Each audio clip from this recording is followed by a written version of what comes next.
Glória a Deus, aleluia. Glória a Deus. Marcos capítulo 9, versículo 24, os irmãos encontraram a referência? Amém. Está escrito assim: imediatamente o pai do menino asseverou: creio, ajuda-me a vencer a minha falta de fé. Pula novamente para gravarmos esse versículo. Imediatamente o pai do menino asseverou: creio, ajuda-me a vencer a minha falta de fé. Amém, irmãos? Amém. Muito obrigado. Pode tomar os seus assentos. Queridos, quando nós falamos de fé, nós encontramos na Bíblia a definição do que é fé. Segundo a Bíblia, a fé é o firme fundamento das coisas que se esperam e a prova das coisas que não se veem. Certa vez, em uma cidade que estava passando por um momento difícil, falta de água, os irmãos da igreja local decidiram fazer uma campanha de oração. E nessa campanha de oração, o propósito era que Deus enviasse chuva para abençoar aquela cidade. No dia e hora marcado que as pessoas foram orar naquela campanha de oração, muitas pessoas foram desacreditadas do que Deus poderia fazer. Mas surpreendeu que uma menina que apareceu ali para fazer oração, ela foi com um guarda-chuva, com uma capa de chuva e foi com botas de chuva. Algumas pessoas olharam para aquela menina e sorriram, deram risada dela, porque pensaram que o que ela estava esperando não iria acontecer. Mas outros irmãos se apoiaram na fé daquela menina, levantaram a cabeça e entenderam que a fé daquela menina também deveria ser a fé deles também. E quando nós olhamos para esse texto, encontramos um pai que estava procurando a libertação do seu filho e a sua fé estava de alguma forma abalada. Mas Jesus ali consegue fazer aquele homem acreditar que seria possível a libertação do seu filho. Mas antes de entender esse texto, nós precisamos olhar para o contexto e encontrar algumas lições de Deus para a nossa vida, para que a gente possa entender o porquê Jesus falou sobre a fé. Então, em primeiro lugar, nós encontramos no texto que Jesus convidou Pedro, Tiago e João para subir ao monte para orar. Jesus convida Pedro, Tiago e João para orar, e algumas pessoas podem perguntar por que Jesus gostava de chamar Pedro, Tiago e João para ser próximo dele. Nós encontramos em alguns textos Jesus convidando Pedro, Tiago e João, sempre os três. Como, por exemplo, eles entraram na casa de Jairo para ver o milagre da filha de Jairo. Jesus convidou Pedro, Tiago e João. No Getsemane, quando ele vai orar, ele chama para estar próximo também Pedro, Tiago e João. Algumas pessoas pensam que não tinha um significado, que Jesus gostava somente de andar com eles. Mas na verdade, quando Jesus estava convidando Pedro, Tiago e João para andar junto com ele, é que Jesus de fato estava os preparando. Como por exemplo, quando Jesus os chama para perto e os prepara, Jesus acaba morrendo na cruz. E quando ele morre na cruz, ele ressuscita, a gente vê o porquê Jesus estava os convidando e os preparando. Porque após a morte de Jesus, João, ele é o único que fica aos pés da cruz. Jesus o preparou para aquele momento. E Pedro foi um que não negou a sua fé, foi crucificado de cabeça para baixo, porque ele foi preparado por Jesus naquele momento. E Tiago também foi um que liderou a igreja e morreu ao fio da espada, mas foi preparado para aquele momento.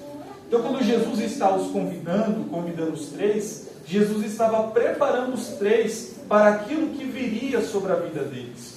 Às vezes nós pensamos, por que Deus nos convida tanto para a intimidade, para uma vida de oração, de leitura da palavra, uma vida cheia da presença de Deus? A gente não entende porquê. Às vezes a gente fica até irritado. Por que Deus me chama tanto para orar de madrugada, para vir para a igreja? Por que eu sinto essa vontade? O que Ele quer de mim? Na verdade, se Deus está cobrando muito de você, se Ele está te convidando para andar com a presença dEle, é que Ele está te preparando para coisas grandes. Ele está te fortalecendo para um tempo grande, um tempo poderoso que está por vir. Então Ele está te preparando para grandes promessas, para grandes coisas que Ele vai fazer na sua vida. E quando eles estão aqui nesse monte aqui, o texto diz que Jesus transfigurou-se diante dos olhos dos discípulos. Os discípulos viram Jesus transfigurando, ou seja, mostrando o que é por dentro, e as vestes de Jesus tornaram-se tão brancas. O texto diz que nem um lavandeiro daria conta de deixar vestes tão brancas, tão alvas como aquelas vestes. Jesus está mostrando o que era por dentro, mostrando a sua verdadeira essência, mostrando o seu verdadeiro poder. Mas os irmãos se lembram que Jesus, quando foi ser crucificado, foi colocado um manto de púrpura sobre ele, um manto caído, um manto rasgado, um manto desbotado, que não tinha aparência. Só que em Apocalipse capítulo 1, João diz que viu Jesus, só que as vestes de Jesus não eram vestes sujas, abarrotadas, sem cor.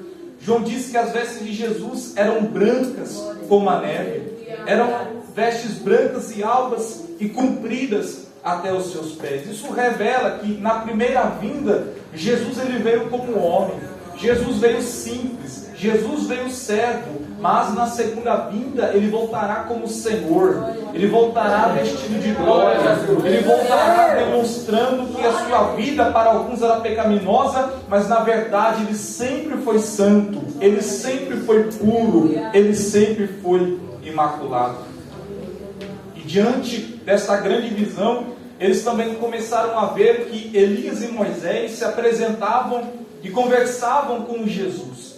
Quando eu olhei para esse texto, eu parei para entender por que a Bíblia mostra Moisés e Elias conversando com Jesus naquele monte. É porque Moisés ele simbolizava a lei e Elias simbolizava os profetas ou as profecias. Quando eles aparecem junto a Jesus, eles estão nos dando uma lição. Qual lição? Que Jesus, ele cumpriu a lei.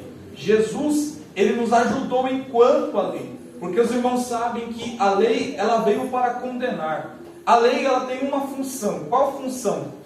A função de olhar para nós e dizer: você não consegue cumprir. E se você não consegue cumprir, você peca. E se você peca, o salário do pecado é a morte. Essa conta não fechava, mas veio Jesus, cumpriu a lei. E quando ele cumpre a lei, ele nos tira debaixo do jugo do pecado e nos faz viver hoje na dispensação da graça.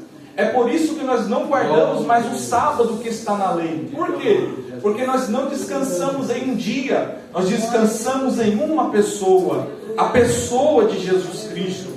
E quanto a Elias, que representa os profetas ou a lei, ou as profecias, nós entendemos que o povo judeu ainda espera o Messias que está vindo, ainda espera o Messias que não chegou. Mas quando olhamos para Jesus, entendemos que as profecias messiânicas se cumpriram nele. Nós não estamos esperando o Messias que ainda não chegou. Nós estamos esperando o Messias que veio, morreu na cruz, ressuscitou e em breve voltará. E o seu nome será glorificado neste dia. Glória a Jesus. Moisés, Jesus e Elias. E Pedro, vendo aquela visão, ficou atônito e disse: mestre, vamos construir 3 tendas. Uma tenda para Moisés, uma tenda para o Senhor e uma tenda para Elias. Pedro não sabia o que ele estava falando, porque quando ele fala de colocar 3 tendas naquele monte, uma para Moisés, uma para Jesus e uma para Elias, ele está querendo colocar Moisés e Elias no mesmo pé de igualdade de Jesus. Ele está colocando Jesus no mesmo pé de igualdade das leis e dos profetas. Só que Jesus, ele é o profeta maior que Moisés. E Jesus, ele é o líder maior do que Elias. Então nós entendemos que Jesus é incomparável. Não tem como Pedro tentar comparar Jesus com Elias e com Moisés, porque Jesus é infinitamente maior, Jesus é infinitamente melhor. E hoje em dia não é diferente. Algumas pessoas colocam seus teólogos favoritos no pé de igualdade de Jesus, colocam seus cantores e pregadores no pé de igualdade de Jesus, mas Jesus é maior do que qualquer pregador, Jesus é maior do que qualquer cantor, Jesus é maior do que qualquer teólogo. Ele é o grande, Ele é o centro, Ele é a estrela. Não dá para comparar Jesus com ninguém. Não dá para comparar Jesus com pastor, com evangelista, com cantora. Jesus é e sempre será o nosso maior líder e o nosso maior profeta. Quando se encerra esta grande visão, o texto diz que Jesus desce lá de cima do monte para baixo, junto com os seus discípulos. E quando Jesus chega lá embaixo, acontece um grande contraste. Qual contraste? Quando eles descem do monte, eles encontram os outros discípulos que ficaram lá embaixo, e os mestres da lei fazendo uma roda com eles e discutindo com eles. Quando Jesus olha para aqueles homens, Jesus pergunta: o que vocês estão discutindo? Perceba que lá em cima do monte, eles estão vivendo um momento de glória. Eles estavam vivendo um momento de poder, uma grande visão. Mas quando eles descem, eles encontram uma confusão. Eles encontram um monte de pessoas discutindo. Lá em cima estava tudo bem, mas quando eles desceram, lá embaixo estava tudo mal. Lá em cima eles viram uma grande visão, mas quando desceram, viram uma grande confusão. A nossa vida é assim. A nossa vida é feita de altos e baixos. Tem momentos que tudo está bem, mas tem momentos que tudo está mal. Tem momentos que a porta está aberta, mas tem momentos que a porta se fecha. Tem momentos que nós temos saúde, mas tem momentos que nós ficamos doentes. Só que o mais lindo dessa história é que Jesus estava com eles lá na glória, mas Jesus também estava com eles lá na confusão. Jesus estava com eles num momento bom lá em cima, mas quando a confusão apertou, Jesus estava lá embaixo com eles também. Porque andar com Jesus é muito bom. Quando tudo está bem, Jesus está do nosso lado. Quando tudo está mal, Jesus permanece do nosso lado. Quando a porta se abre, Jesus está conosco. Se a porta fechar, Jesus continua conosco. Se nós temos dinheiro, Jesus está conosco. Se não temos dinheiro, Jesus está conosco. Se nós temos saúde, Jesus está conosco. Quando a saúde vai embora, os amigos vão embora, as pessoas vão embora, Jesus permanece. Aleluia! Glória a Deus! E quando ele desce, um pai surpreende Jesus dizendo: olha, eu trouxe meu filho terrivelmente endemoniado. E os seus discípulos não conseguiram resolver o problema, porque eles não conseguiram expulsar o demônio. Jesus pega aquele problema e diz assim: ó, trazei-o até mim. Quem? O menino endemoniado. Os discípulos não conseguiram resolver, a multidão não conseguiu resolver. Então Jesus viu que ninguém resolveu, falou: traz o problema até mim. Quando o problema foi entregue nas mãos de Jesus, Jesus resolveu o problema que eles não conseguiram resolver. Por quê? Porque só Jesus resolve os problemas que as pessoas não conseguem resolver. Só Jesus resolve o problema que o médico não consegue resolver. Só Jesus resolve o problema que o advogado não consegue resolver. Só Jesus resolve o problema que a nossa família não consegue resolver. Se você tem um problema aqui essa noite e você ainda não resolveu, nem a igreja resolveu, então entrega nas mãos de Jesus, porque Jesus vai resolver o seu problema nessa noite. E o pai do menino respondeu para Jesus: eu sei que o Senhor pode curar, mas a minha fé, ela é pouca. Ajuda na minha incredulidade. Imagina isso, Jesus dizendo: tudo é possível para aquele que crê. O problema pode ser solucionado. E mesmo ouvindo de Jesus, a fé daquele pai estava tão fraca, o problema era tão grande, e já por muitos dias, que ele foi sincero. Ele disse: Senhor, a minha fé é pouca. A minha fé é uma fé tão pequena, que eu peço que o Senhor me ajude na minha incredulidade. Alguém pode ler esse texto e dizer: esse homem não tinha fé. Foi Jesus que falou com esse homem. Ele tinha que crer, ele tinha que abrir a boca e dizer: a minha fé é grande, a minha fé é muita. Eu sei que o Senhor vai fazer. Mas a verdade é, irmãos, que às vezes a prova, ela se arrasta por tanto tempo. Às vezes o problema é tão grande que não podemos mentir para Jesus. Temos que dizer: Senhor, eu sei que o Senhor pode fazer, mas a minha fé é pequena. Na oração, às vezes, dizendo: Senhor, eu não preciso de ajuda porque está tudo bem. E às vezes o pregador fala: levanta a mão, quem tem fé. A gente levanta a mão e diz que tem fé. Só que Jesus quer de nós a nossa sinceridade. A sua fé é pouca? É pouca. Então diga que a tua fé é pouca. A tua força é pouca, a minha força é pouca. Então diga que a sua força é pouca. Não minta para Jesus. Não diga: Senhor, eu acordei muito forte hoje. Eu acordei com a minha fé como uma fé de Abraão. Não, irmão. Dobra o joelho e diga: Jesus, está tão difícil que a minha fé diminuiu, mas eu ainda tenho fé. Ela é pouca, mas eu ainda tenho fé. É pouca fé, mas eu ainda creio que o Senhor faz. É pouca fé, mas eu ainda creio que o Senhor pode trazer. É pouca fé, mas eu ainda creio que o Senhor pode curar.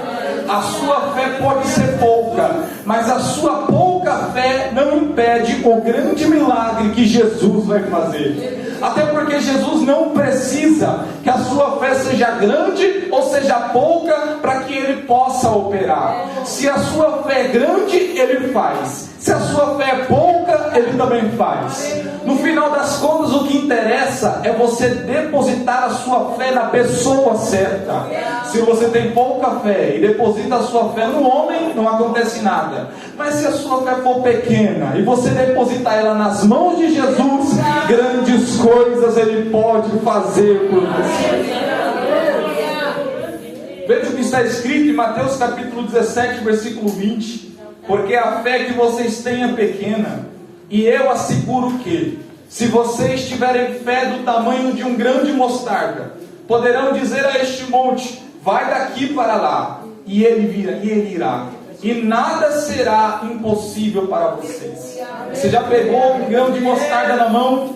É um dos menores grãos, mas quando plantado, regado e germinado, e quando ele cresce, ele se torna a maior das hortaliças. O que Jesus está dizendo aqui não é para você não ter fé.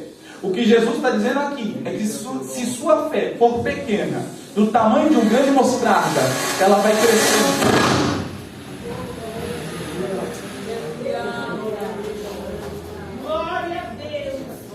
Glória a Deus. Ela vai crescendo, ela vai crescendo, ela vai crescendo e ela se torna uma fé grande. Às vezes, você entrou aqui e pensou: Deus, a minha fé é tão pouca que a única coisa que eu consegui fazer foi chegar até o culto. Nem dobrar o joelho eu consegui por causa da minha fé. Nem adorar a Deus eu consegui por causa da minha fé. Mas você percebeu que você veio. Você chegou. A sua fé foi pequena, mas te fez chegar até aqui.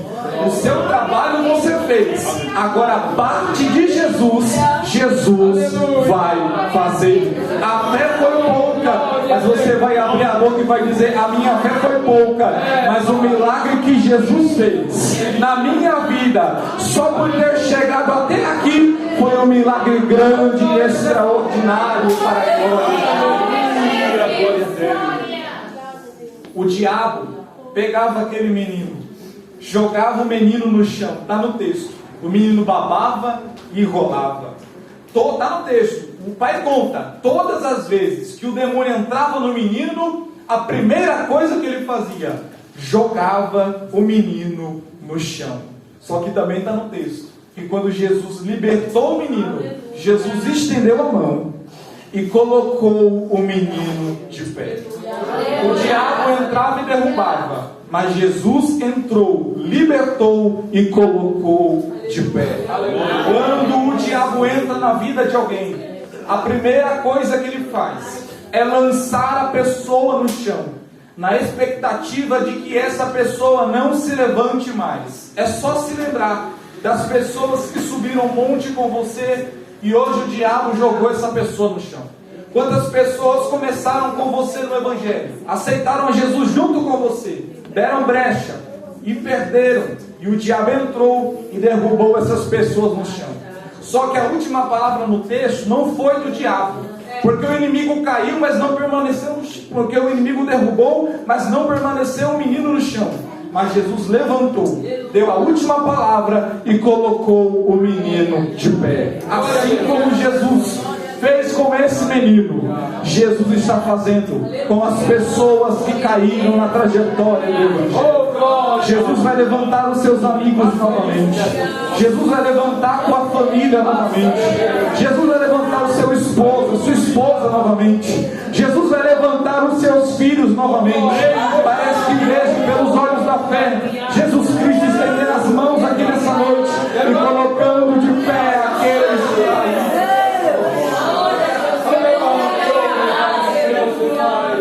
Glória a Jesus. Jesus encerra ensinando os seus discípulos sobre a oração, o jejum e a fé. Jesus disse que existem castas de demônios que só saem através da oração, do jejum e da fé. Quando ele fala de oração, eu me lembro do que Paulo disse em 1 Tessalonicenses capítulo 5, versículo 17. Paulo disse: orai sem cessar. Como é possível, irmãos, orar sem cessar? Orar em todo tempo. Daniel na Babilônia orava 3 vezes ao dia. Os muçulmanos oram 5 vezes ao dia. Mas Paulo disse: orai sem cessar. Orar sem cessar significa que, independente do lugar, independente do horário, eu posso falar com Deus. Tem pessoas que dizem: quando chegar na igreja eu oro, porque elas acham que Deus só ouve a oração quando é feita na igreja.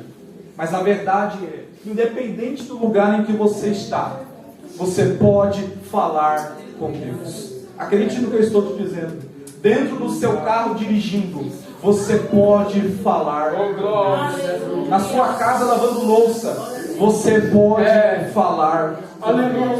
E até andando na rua, você pode falar com Deus. Quando Jesus fala sobre o jejum, nós entendemos que o jejum é se alimentar de Deus. O jejum é deixar de comer o pão da terra para se alimentar do pão do céu. Você quer ver uma pessoa que jejua? Toda pessoa que jejua é humilde, porque ela reconhece que no jejum ela não é nada. Se Deus não proveu o alimento físico, se Deus não proveu o alimento espiritual, ela não sobrevive. Então todo aquele que jejua está dizendo: Senhor, eu dependo de Ti, tanto no físico quanto no espiritual. Todo aquele que jejua está dizendo: Deus, eu estou Te colocando em primeiro lugar na minha vida. Todo aquele que jejua está dizendo: Deus, eu coloco de lado as coisas materiais para dizer que a Tua presença é o maior alimento e é a prioridade na minha história. E por fim, Jesus fala da fé como arma que vence a incredulidade. Por que a fé? Porque a fé é o poder de nos fazer entender que a nossa oração foi ouvida e o nosso jejum foi recebido. Não adianta você orar e jejuar e pensar que Deus não recebeu o seu jejum e não escutou a sua oração. Então, quando você ora, ora com fé. Quando você jejua, jejua com fé. Porque quando você terminar e se levantar, você pode dizer: eu tenho convicção de que Deus recebeu a minha oração e recebeu o meu jejum, e eu vou receber também a contribuição dos céus. Amém, irmãos? Que Deus abençoe. Aleluia. Graças a Deus. Boa é a palavra que ouvimos nessa noite. Que possamos, irmãos, continuar confiando no nosso Deus, porque Ele é poderoso para fazer muito mais além daquilo que